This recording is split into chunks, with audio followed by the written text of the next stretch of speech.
மயான அமைதி நிலவுக்கு அருகே சென்றபோது விண்வெளி வீரர்கள் உடனான தொடர்பை இழந்த நாசா.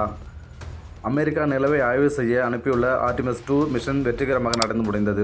இதற்கிடையே அதிகாலை இந்த ஓரியன் விண்கலத்தில் இருந்த விண்வெளி வீரர்கள் பூமியுடனான தங்கள் ஒட்டுமொத்த தகவல் தொடர்பை இழந்தனர். சுமார் 42 நிமிடங்களுக்கு பிறகு அவர்கள் மீண்டும் சிக்னலை பெற்றனர். நிலவுகள் குறித்த ஆய்வுகள் மீண்டும் சூடுபிடித்துள்ள நிலையில் அமெரிக்கா ஆர்டிமஸ் 2வை அனுப்பியுள்ளது. இந்திய வீரர்களோடு நிலவை சுற்றி ஆய்வு செய்யும் வகையில் இந்த திட்டம் உருவாக்கப்பட்டுள்ளது. நாசாவின் இந்த ஆர்டிமஸ் 2 திட்டத்தில் 4 விண்வெளி வீரர்கள் அரை நூற்றாண்டுக்கு பிறகு சந்திரனை மிக அருகில் பறந்து சென்று ஆய்வு செய்கிறார்கள். பூமியிலிருந்து சுமார் 4,6778 கிலோமீட்டர் தொலைவை அடைந்த அவர்கள் 1970ஆம் ஆண்டு அப்போலோ 13 திட்டத்தில் சாதனை தூரத்தை முறியடித்து நிலவு குறித்து துல்லியமான தகவலை அனுப்பியுள்ளனர். அதாவது பூமியிலிருந்து மிக தொலைவுக்கு சென்ற விண்வெளி வீரர்கள் என்ற சாதனையை இவர்கள் படைத்துள்ளனர். இந்திய நேரப்படி அதிகாலை இந்த விண்கலம் நிலவுக்கு பின்புறம் சென்றது. அந்த 40 நிமிடம் பூமியுடன் அவர்களுக்கு எந்த ஒரு தொடர்பும் இல்லை.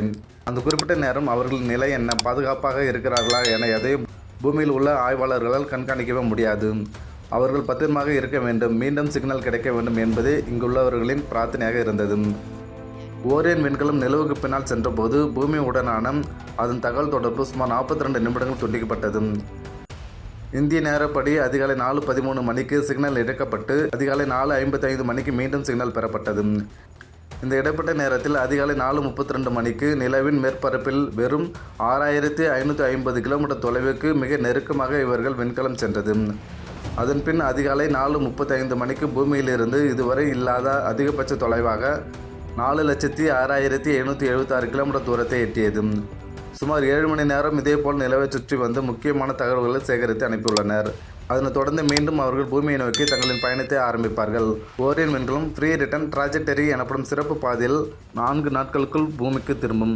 அதாவது ஏப்ரல் 11ஆம் தேதி இந்திய நேரப்படி காலை 5:37 மணி அளவில் இந்த விண்கலம் பூமிக்கு திரும்பியது.